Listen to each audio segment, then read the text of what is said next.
Mi nombre es Ana María Rodríguez, yo soy estudiante del séptimo semestre de Administración Financiera en la Universidad Minuto de Dios. El día de hoy voy a hablarles sobre los indicadores de bondad financiera, que son los indicadores que uno mira con mayor relevancia a la hora de evaluar un proyecto. Entonces, que la idea de estos indicadores de bondad financiera es saber cuánto debo invertir, si debo invertir o no en un proyecto y si es viable o no y en cuánto tiempo voy a recuperar como tal mi inversión y qué voy a generar de ganancia. Entonces, siempre a la hora de analizar la conveniencia o no de realizar un proyecto de inversión es necesario utilizar ciertos indicadores financieros, entonces que nos permitan tomar una decisión objetiva para no equivocarnos y no hacer perder como el dinero al inversor. Entonces, estos indicadores nos dicen si el proyecto es viable o definitivamente no. Entonces, en este video lo que yo les voy a explicar son los distintos aspectos que se deben de tener en cuenta para el correcto cálculo, digamos, de un valor actual neto que se denomina como BAN, la BAN, la tasa interna de retorno, que es la TIR, que es TIR, y el periodo recuperado, que es la PR. Entonces, la evaluación financiera de un proyecto consiste en consolidar todo lo que averiguamos acerca del mismo. Entonces ahí toca hacer toda la parte de estimación de ventas, inversiones necesarias, los gastos de la operación, los costos fijos e impuestos, entre otros indicadores. Entonces, para determinar finalmente cuál será su rentabilidad y el valor que agregará a la inversión inicial. Entonces, vamos a hacer como unos pasos detallados para que quede muchísimo más fácil la aplicación de estos indicadores. Y pues la idea es que podamos hacer como una efectiva evaluación financiera, que es como tal la razón ser de nosotros. Entonces, lo primero que se debe hacer es decidir cuál será la duración de la vida del proyecto. Entonces, hay proyectos que, según el inversor, no sé, uno puede decir que la duración de la vida del proyecto puede ser de 4, de 5 años, 6, 10 años, pero entonces lo más probable es que el plazo que nosotros le demos al inversor no sea el que él necesite. ¿Por qué? Porque nosotros siempre hemos de mirar si la persona que está generando esa inversión va a estar dispuesta a esperar todo ese tiempo. Entonces, si yo voy a invertir, no sé, 1 millón, 5, 10, 15, 200 millones, lo que sea que yo vaya a invertir, y me dan una duración de periodo de recuperación de vida del proyecto de 20 años, por exagerar, yo no voy a estar dispuesta, por ejemplo, a esperarlo. Entonces, la idea es llegar a hacer un periodo razonable con un tiempo que se trate, digamos, de que refleje al máximo de años que la persona esté interesada en invertir y que podría esperar para recuperar su inversión inicial. Y se hace la suposición de los activos de la empresa que se venden en el último año del periodo. Entonces, el segundo paso es decidir en cuántos periodos se va a dividir la vida del proyecto. Entonces, por ejemplo, la evaluación se realizará sobre una base mensual, trimestral, semestral, anual, ¿sí? Entonces, si yo, por ejemplo, decido dividir la vida del proyecto en meses, lo que significa que todo, absolutamente todo, lo voy a calcular en meses. Por ejemplo, los ingresos, los egresos, la inversión, las depreciaciones, los impuestos, todo iría a mes. Pero realmente lo normal, digamos, este tipo de evaluación de proyectos es que se hagan periodos que sean anuales. Entonces, luego, digamos, ya como tercer paso, debo invertir la tasa de costo de oportunidad, que es la TO. La TO es la mejor tasa, ¿verdad? Entonces, la TO, que es digamos, la tasa de costo de oportunidad. Entonces, en esto sería, lo que se hace es que la TO es la mejor tasa que yo podría obtener. Entonces, invirtiendo el mismo dinero en otro proyecto que sea un riesgo similar.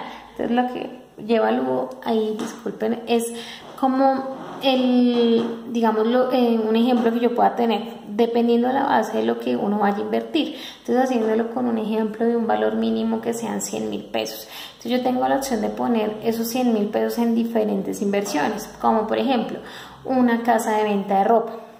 Entonces hay que evaluar que la tasa de retorno normal de una casa de venta de ropa es de un 30% anual, que adicionalmente un plazo fijo es de 15% y que el proyecto de extracción del petróleo es de un 50% y de un negocio de venta de calzados del 35%. Entonces ahí lo que yo empiezo a hablar en el proyecto es en cuál de estas áreas yo invertiría, si en la de ropa, si en la de calzado o en la de petróleo. Entonces, para el caso, digamos, la respuesta correcta es la que me dé el 35%, porque la tasa de plazo fijo lo descartamos porque tiene muchos menos riesgos que una casa de venta de ropa.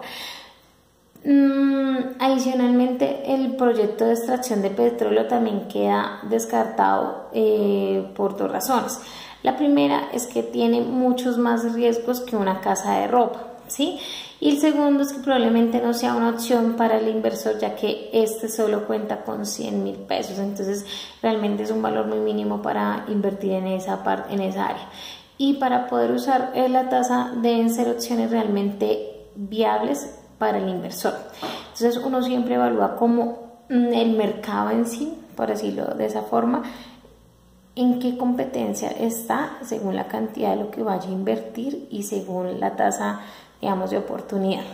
Adicionalmente hay que aclarar que si el paso, digamos, de lo que estábamos hablando anteriormente lo elegimos en periodos mensuales, para evaluar el proyecto del ATO también deberá ser determinado en forma mensual.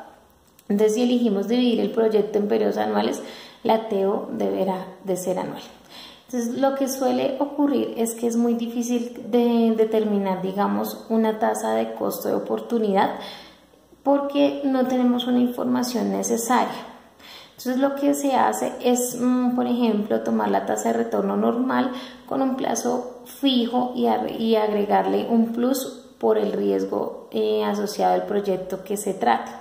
Entonces, por ejemplo, si la tasa de retorno de plazo fijo es de un 15%, le sumamos un 10% para algún proyecto por poco riesgo, o le sumamos un 40% para un proyecto muy riesgoso, obteniendo un ATO de un 25% o de un 55% respectivamente. Entonces, cabe aclarar que en este método muy subjetivo existe un riesgo de que la evaluación final no se refleje la realidad. Entonces, a continuación, lo que vamos a hacer es cómo determinar por medio de un ejemplo de la inversión inicial y de los flujos de fondos netos de cada periodo en los que se divide el proyecto. Entonces, en el resultado de cada periodo de los ingresos y egresos de los fondos. Entonces, lo que debemos hacer en este caso es hacer siempre una tabla en donde yo la divida en 3 ítems, que va a ser los años, otro que va a ser la venta, costos, inversiones en uno solo, y ventas, costos, inversiones y el flujo neto. Entonces, por ejemplo, si vamos a hacer un proyecto a 4 años, entonces siempre iniciamos nuestra tabla desde el periodo 0. Entonces sería 0, 1, 2, 3 y 4. Entonces, ahí lo que discriminaría hacia abajo serían las ventas, los costos de inversión y posteriormente el flujo neto. Entonces, digamos que los datos serían los siguientes.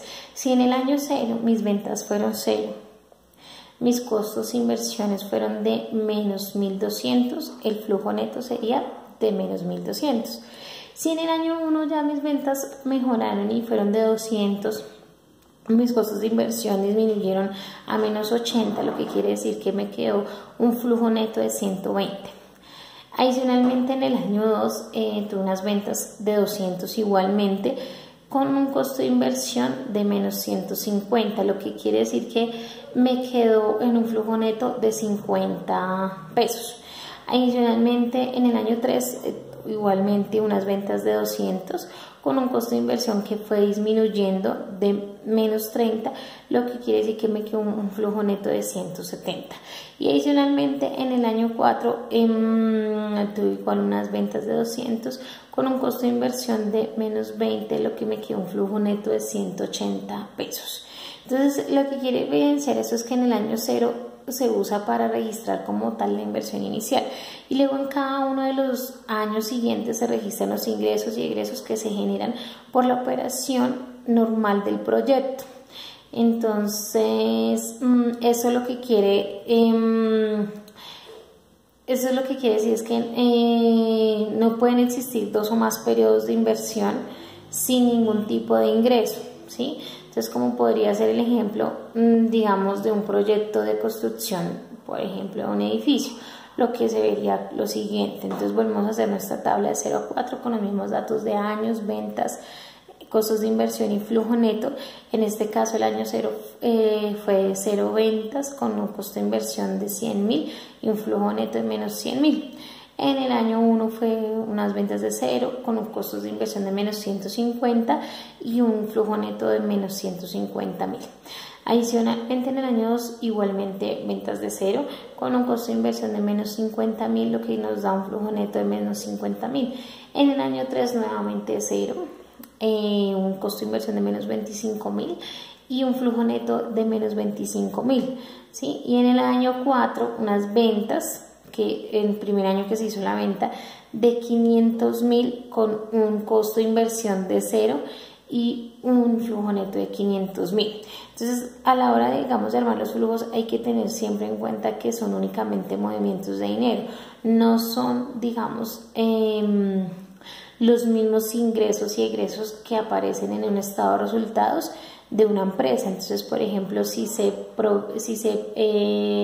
prevé que en el periodo 1 se va a realizar una venta a crédito, la cual nos lo van a pagar, digamos, en el periodo 3, ¿en qué periodo se registra? Entonces la respuesta correcta es que se registrará en el periodo 3, que es cuando efectivamente ingresa el dinero, mientras que el estado de resultados, la venta aparecerá en el periodo 1, que es como tal una diferencial bastante grande.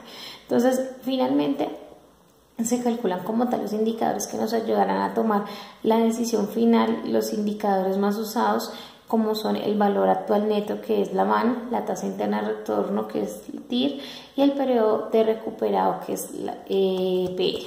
Entonces acá hay que tener unos datos súper importantes que son, por ejemplo, si la VAN es menor a 0, quiere decir que cada vez que la VAN ve menor a 0, el proyecto no va a ser rentable, lo que quiere decir que no podríamos generar una inversión en ese proyecto. Entonces el retorno, ¿por qué? Porque el retorno al proyecto no alcanza a cubrir la tasa de oportunidad, digamos la tasa de costos de oportunidad. Entonces, si en otra cuestión, digamos, el resultado nos dirá que la VAN es igual a 0, entonces indiferente, el proyecto está rindiendo, digamos, lo mismo de la tasa de costo de oportunidad, entonces pues no, ahí ya sería como ya cuestión del índice o no. Pero cuando la VAN es mayor a 0, quiere decir que el proyecto sí es rentable. Entonces en este caso el proyecto da un retorno mayor a la tasa de costo de la oportunidad, que en este caso sí se llevaría a cabo ese proyecto. La TIR representa la tasa de retorno del proyecto. Entonces, para calcular la parte, digamos, para calcularse la parte de la TIR, digamos, es la fórmula de la VAN que se hace cuando la VAN es igual a 0 y se despeja, digamos, la TIR. Entonces, el cálculo, digamos, de esta TIR es muy complejo, por lo que normalmente se realiza con una calculadora financiera o directamente con un computador por fórmulas de Excel. Entonces los resultados de la TIR deben ser siempre el siguiente. Entonces cuando la TIR es mayor que la TO, se debe realizar el proyecto. ¿Por qué? Porque el proyecto da un retorno mayor a la tasa de costos de oportunidad. Si la TIR es menor que la TO, en este caso no se realiza el proyecto porque el proyecto no da el retorno menor a la tasa de costos de oportunidad. Y si la TIR es igual que la TO, ya el inversor, digamos que para él es indiferente esta parte porque de realizar el proyecto, no, porque significa que el proyecto me está rindiendo lo mismo que la tasa de costo de oportunidad. Entonces, para este tipo, digamos, de proyectos siempre se debe hacer una evaluación de un periodo recuperado. Entonces, en el periodo recuperado, este es el tiempo en el que el inversionista recupera su inversión. Entonces, siempre manejamos como tal nuestra tabla entre años. Lo mismo con ventas, costos, inversión, flujo neto, con una tabla, digamos, de una vida de proyecto de 4 años, lo que equivaldría a 0, 1, 2, 3 y 4. Entonces, por ejemplo, digamos que en un proyecto se invirtieron 1.200 y se recuperaron 420 en el primer año, 550 en el segundo año y en el resto del año 3, con lo que se puede decir que el proyecto permite recuperar la inversión inicial, digamos, en 3 años para el ejemplo anterior. Entonces, la decisión en este caso depende del inversor y el tiempo que esté dispuesto o no a esperar, digamos, el retorno de su inversión. Entonces, los 3 criterios deben usarse conjuntamente para tomar la decisión. Si miramos uno solo, podemos arriesgarnos a tomar una decisión equivocada.